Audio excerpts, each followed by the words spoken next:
Good morning. Stop.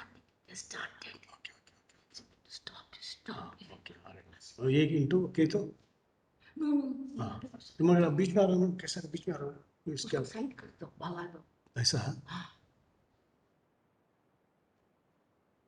Actually उधर ही आता है वो नहीं हो रहा है क्रॉस कर दो क्रॉस हाँ क्रॉस की तो जाता ना जाता क्रॉस करो I leave it as it is recording चल रहा है हाँ मतलब ये देखो ऐसा आ रहा है हो रहा है ना हाँ children are also able to see you ask hello hello Yes, sir. हाँ am I audible? Yes, sir. What about my video part? It is also visible, sir. Tell me what is written on the slide. Tell me. The reasons for failure of Correct, both exactly. models. Very good. Now it confirms. So it is a confirmative test for me to know whether you are audible, video is clear. So shall I start? Ready? Yes, sir. Okay, Yes, sir. right. No, this is not actually the today's topic of discussion. Today's topic of discussion will start from this slide, this point. See here.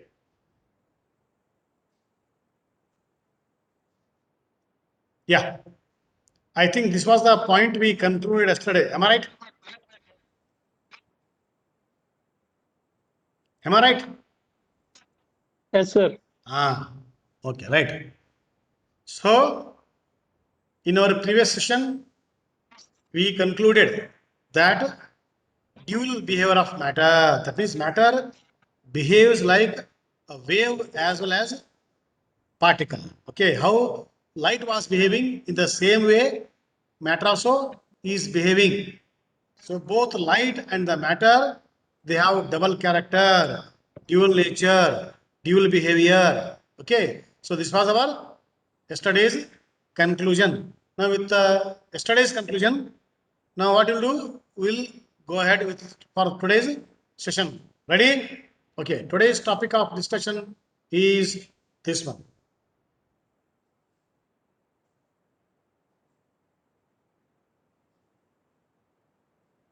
Oh, very famous scientist, German scientist, Werner Heisenberg. Some will say Heisenberg. Okay, and this is called as a HUP, HUP, HUP. So HUP means Heisenberg's uncertainty principle. So he is using the word uncertainty. Earlier, we were certain. Till what time? Till Niels Bohr from Denmark, Danish scientist. Okay. So, what he said, I think you please recall our previous discussion on the Bohr's theory, where we understood postulates. He said electrons revolves around the nucleus in a fixed orbit, in certain orbits, in certain electronic paths, and he named them as K, L, M, N, O, P, and so on. That means he was certain that electron is here only. That is the one point. So that is the only one point we were lagging to understand the structure of matter. Sorry, structure of atom. Matter only. Matter contains atoms. Okay. But Heisenberg said, no, we cannot say that. It is very difficult to say that electron is here only with 100% accuracy, with 100% certainty, or with 100% guarantee.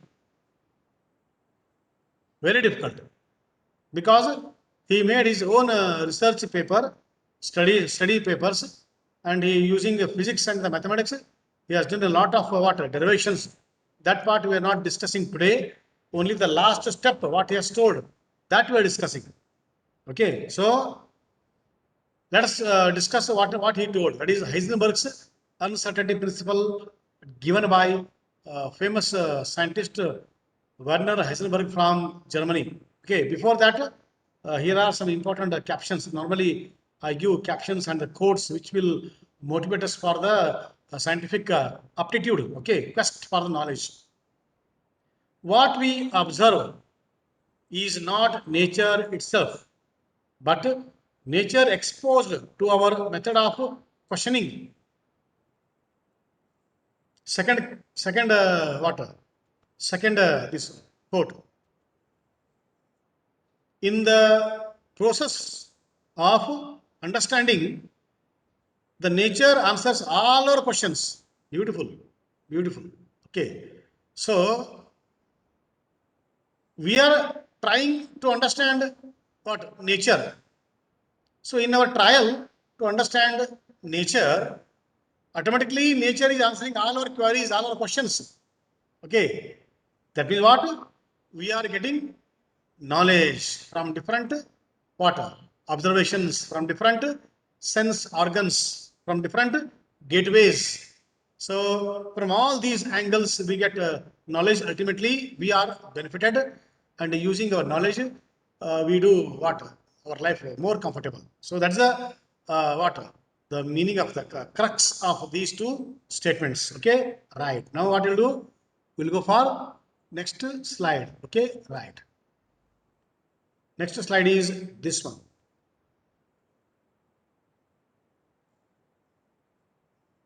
Yeah, beautiful, beautiful.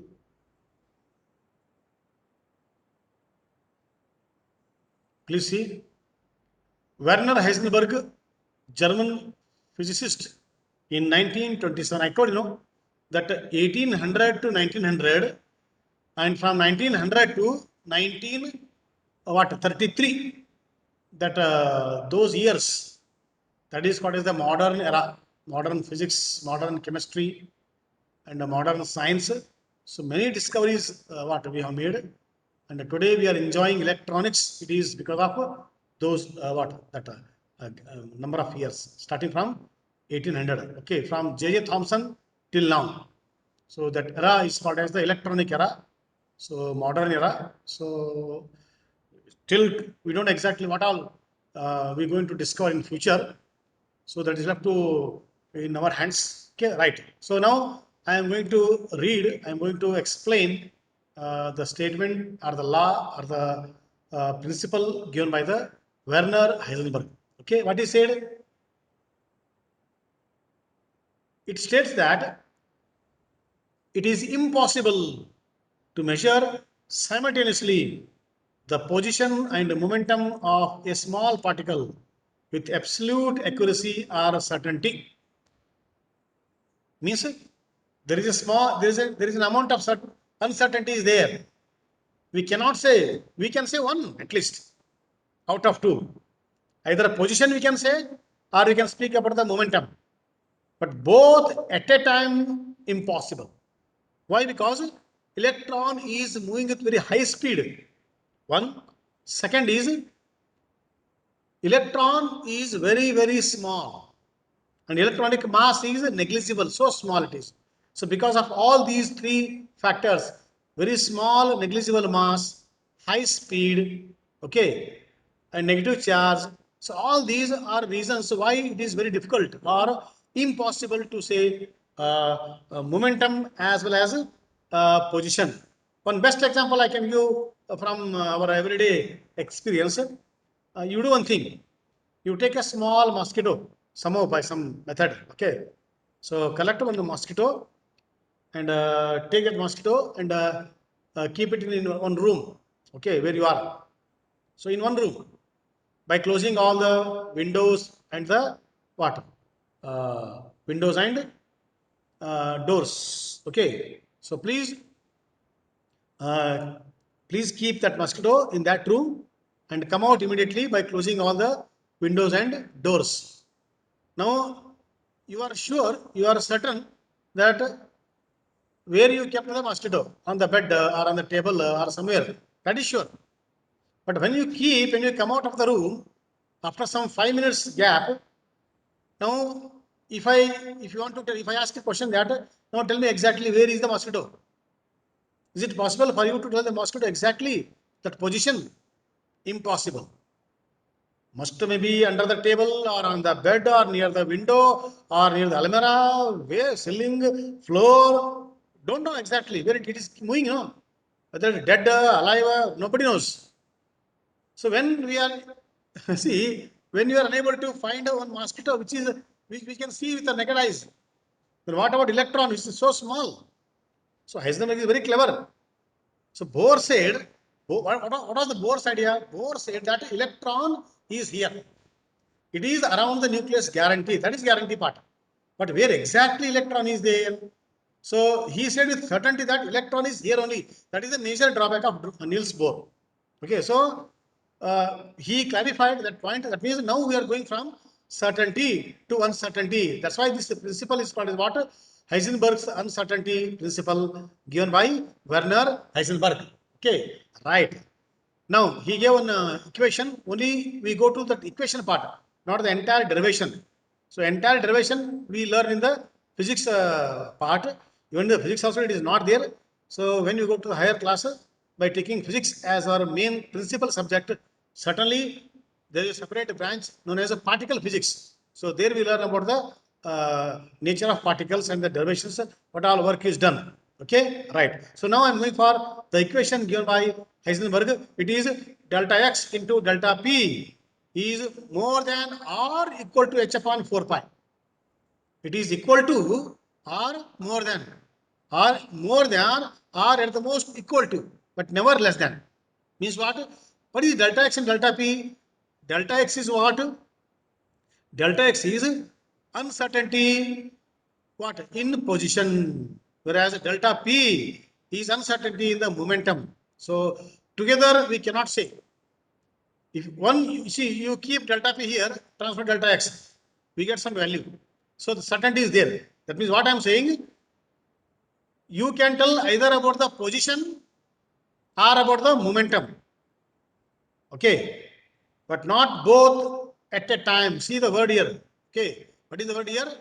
Word is, important word is this one. Simultaneously. At a time. Okay. Impossible to tell about the position and the momentum. So, what is h upon 4 pi? H upon 4 pi equal to, I have calculated here, it is 5.30 into 10 to the power minus 35 joule second. Okay, it is h upon 4 pi. That means what? That means delta x into delta p, or the product of delta x and delta p is either more than or equal to 5.30 into 10 to the power minus 35.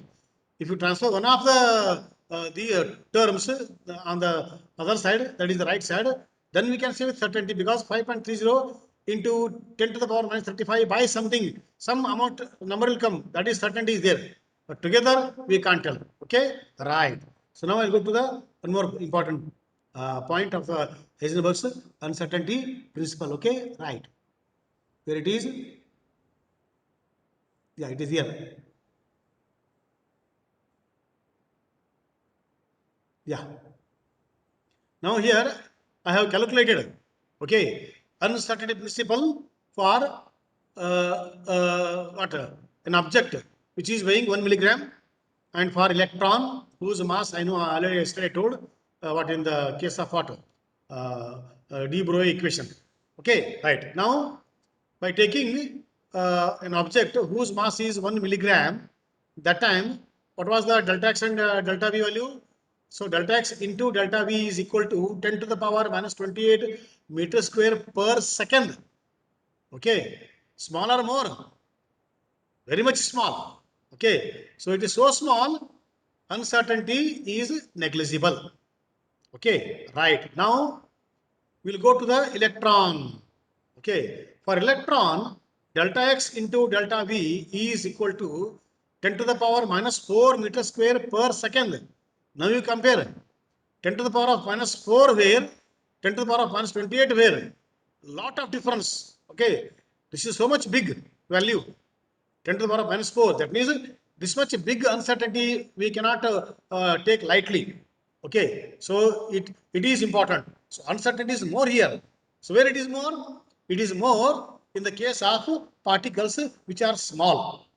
Whereas uncertainty is very less in the case of particles which is bigger in size or where the mass is more. That means, what is the conclusion?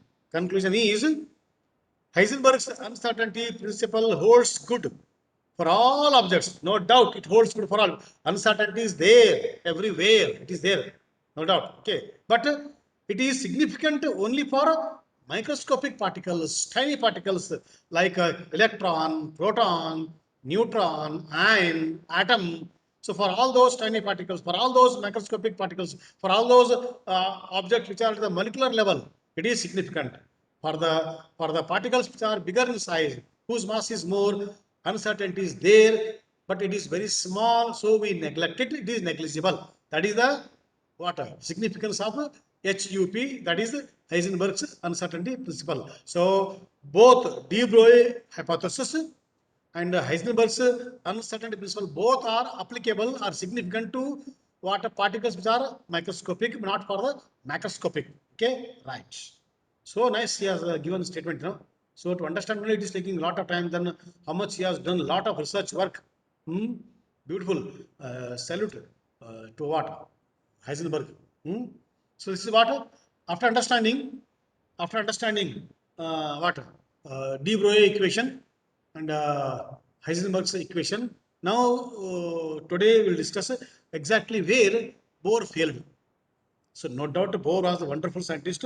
De Broglie, scientist, worked under him only. Okay, Niels Bohr. So Niels Bohr, a wonderful work. He was given a Nobel Prize for the discovery that electron revolves around the nucleus. Okay.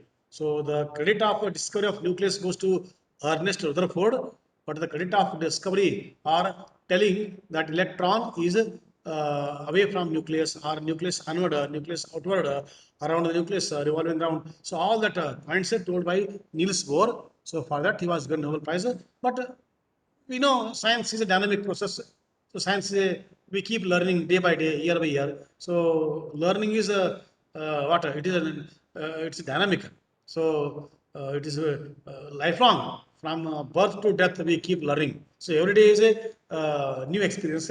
So every day is a new area. Therefore, let us not say that there are some failures with the Bohr's model, but whatever he has done contributed to the field of electronics, no doubt is worth praising. But here and there, one or two demerits are there. We have this is a part of science. So someone will come and say some point, one minor demerit will be there. That will be rectified, removed afterwards by one more scientist, and again. So it is like that only. Okay. So it is a lifelong process of learning, right? Now we learn failures or the demerits or the anomalies or the drawbacks of what Bohr's theory. Okay. Number one. Very first point. In Bohr model, an electron is regarded as a charged particle moving in different circular orbits about the nucleus. Okay. So that means what? Electron is regarded as a charged particle. That means it is a charged particle only. Wave nature was neglected. Okay. So wave nature is not considered by Bohr model. But today we have concluded that electron or any matter is what having both characters, wave as well as what particle character. That's why. So that is the area where slight we face problem. And one more is what the wave character cycle of electrons is not considered in Bohr's model. Further, an orbit is a clearly defined path. This is the most important part of what Bohr's theory. So he said electron revolves in a definite path. See, he has used the word definite. The word. So he was very much definite that here only. No, no. We can say electron is in this area or in this region or in this space around the nucleus up to 99% or at the most up to 99.99. But we cannot say 100% that electron is here only. So that is the what the point told by Heisenberg. So he said electron revolves here only. No. So he used the word orbit. What is orbit? An orbit is definite path of an electron. But what Heisenberg said, don't use the word orbit. You use the word what? Orbital. So it is the Heisenberg who has coined a different word for the what electronic energy level or electronic path, and that new word is what? Orbital. Orbital. Orbital or orbital. What is an orbital?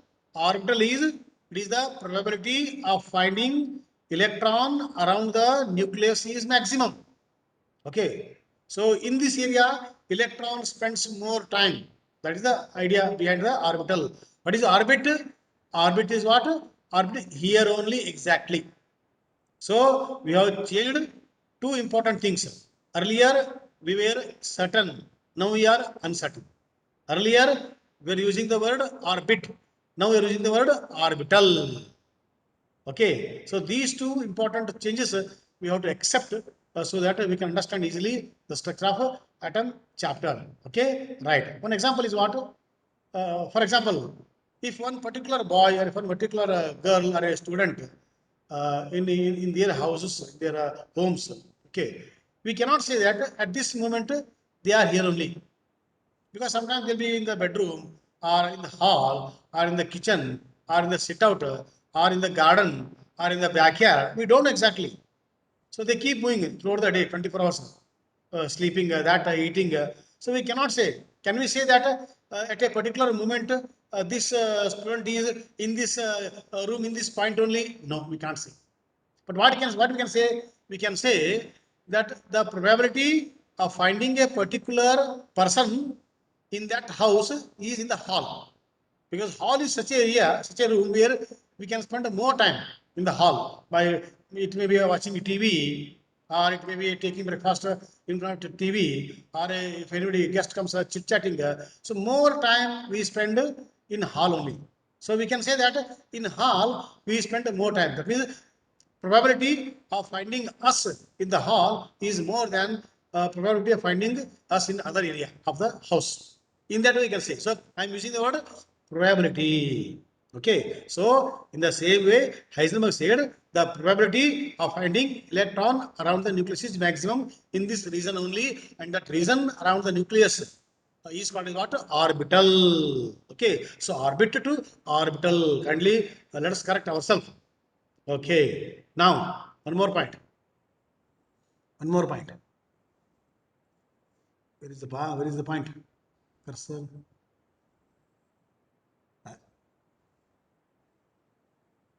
It is here. It is here.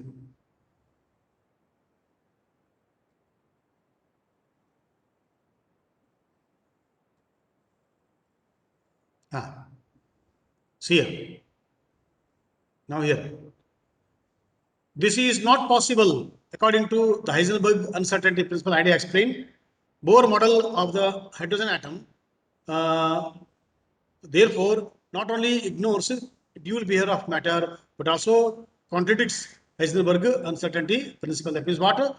Bohr model we apply to hydrogen or hydrogen-like system, not to anyone. Okay. For the multi-electron system, we cannot apply Bohr 100%, Bohr's theory 100%. So therefore, we want one better model so that we can understand the better way the structure of atom chapter. So starting from our J.J. Thomson, Goldstein, okay, then James Chadwick, then Ernest Rutherford, Henry Becquerel, Madame Marie Curie, okay, then Niels Bohr.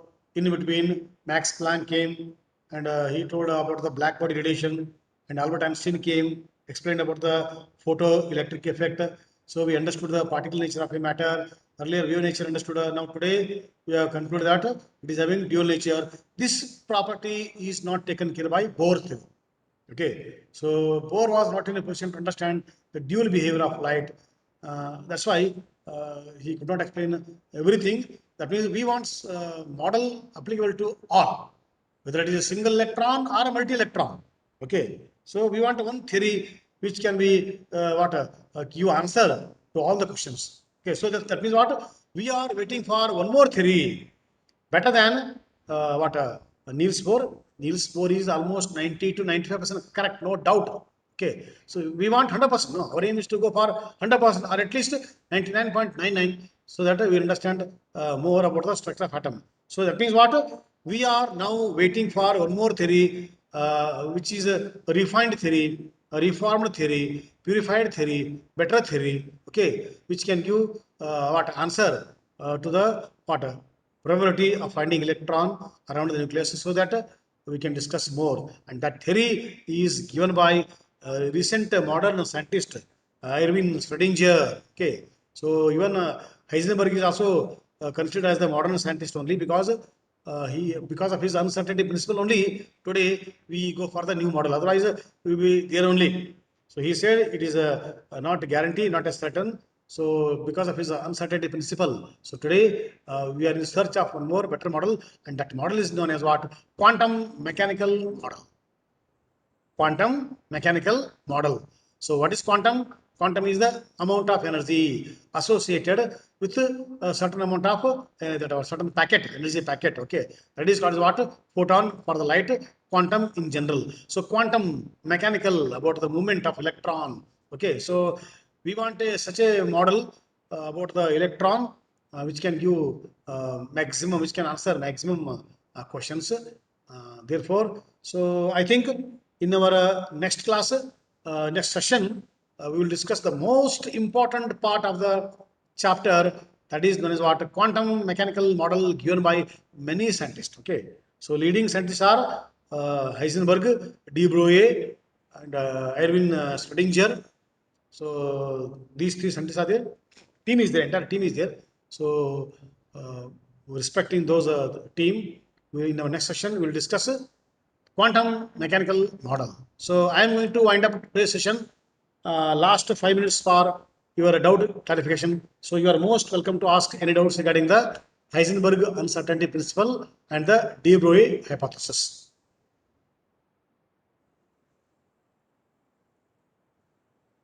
Any doubt? If it is no doubt, I will wind up.